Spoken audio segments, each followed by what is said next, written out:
Welcome to Principles of Success. This is Week 1, Session 5. This course is a part of Malku Institute of Technology's Leadership Series. Our companion text is See You at the Top by Zig Ziglar.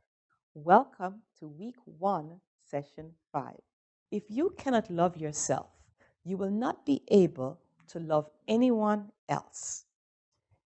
You cannot give away something you do not have. You were born to win. However, the things you have experienced during your lifetime may have conditioned you to lose. You are where you are because of choices you made. If you see yourself as a deserving person, you will be a success. If you see yourself as a non-deserving person, you will fail. You cannot perform in a manner that is inconsistent with the way you see yourself.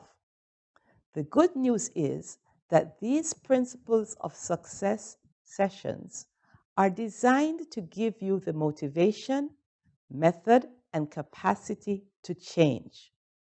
The mind completes whatever picture we put in it. If you have a piece of wood 12 inches wide laying on the ground, you can easily walk on it. If you take that same piece of wood and suspend it between two 5-story buildings, you would not be so comfortable walking on it. You can see yourself walking on the wood on the floor.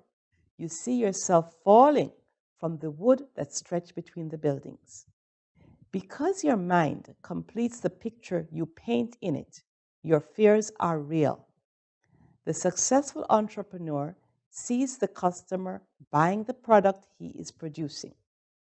If you try and lose, you can learn from losing. There is little you can learn from doing nothing. Those who never try never get into the game of life. Their self-image is that of falling or failing. The starting point for both success and happiness is a healthy self-image. A strong, positive self-image is the best possible preparation for a successful life.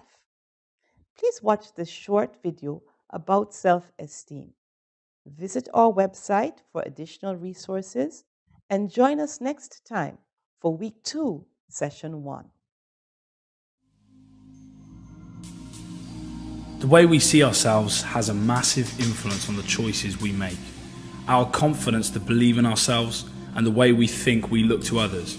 In fact, it affects our whole life. So the way in which you see yourself and the things that you believe about yourself is called self-esteem. Self-esteem is the way that human beings evaluate and score themselves as people. So when does a person start to form an opinion of themselves? Well, the chances are in today's society, as soon as children have an understanding of basic conversation and dialogue, they begin to take notice about what people say about them, and the things they see and hear have an influence on how they see themselves and others around them.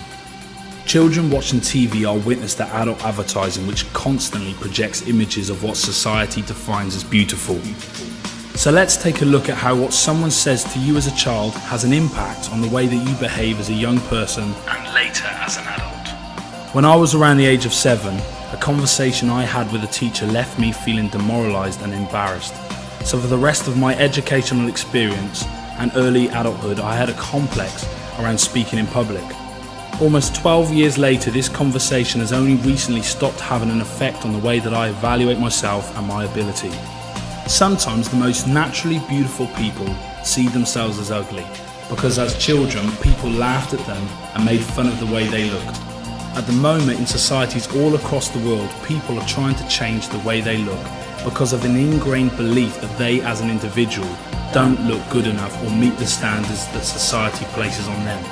Some white people are trying to look darker, some black people are trying to look lighter. Why aren't people comfortable in their own skin? Because their self-esteem and self-worth tells them that the way they look isn't beautiful. This affects both men and women. Women are trying to become a size 0, and men are so desperately trying to become like Arnold Schwarzenegger. Tall people are trying to make themselves look smaller, and short people, they're trying to make themselves look taller. It's never ending, and it's literally killed some people. The truth is, all of what we believe about ourselves and the way that we now see ourselves comes from what other people may have said about us. Some young women who plaster themselves in makeup when they already naturally look beautiful are looking for approval from others. It's because they were never told they were beautiful by the people whose approval mattered the most. Young men turn to the gym because as children people always made fun of them, calling them skinny. If no one has ever told you the truth, it's time someone did. You are amazing, just the way you are. There is absolutely no one else like you in this world. Not in the present, not in the past, and there never will be another you in the future. You are completely unique, and it's incredible. You are unique in every way, from your DNA right down to your fingerprints. Let me tell you a secret. The real stars and trendsetters, movers and shakers were all completely unique. They knew who they were, they knew they were different, and they weren't ashamed of it. In fact, they embraced it. And that's why people love them. Choose to embrace and love who you are. Learn to appreciate and value the difference you have. Don't become a sheep. Come away from the crowd. Refuse to conform.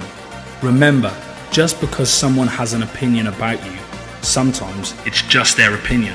It doesn't mean it's true. It's your self-esteem, not theirs. Don't let their opinion shape your identity. Believe in yourself.